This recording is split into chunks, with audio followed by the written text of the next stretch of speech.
Welcome to Let Me Fix This. Enjoy the video. You begin by preparing precisely.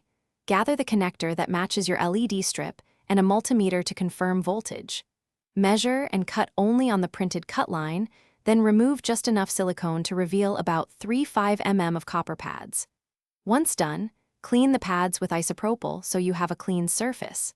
Make sure you select the correct connector type for pad spacing. Using the wrong one prevents contact and wastes time. Now focus on alignment and a solid joint.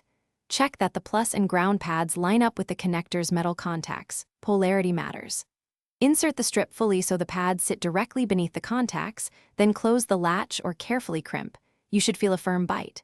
If you want a stronger, permanent bond, solder the pads to the wires, taking care to avoid excess heat.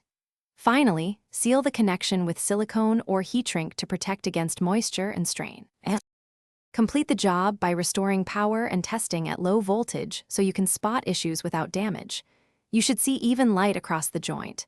If not, switch off and recheck contact alignment and solder quality.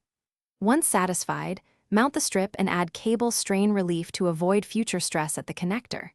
If lights don't come on, try the one-key troubleshooting step. Confirm polarity with a multimeter, then reseat or resolder the connection. Thanks for watching. If you found this helpful, don't forget to like and subscribe.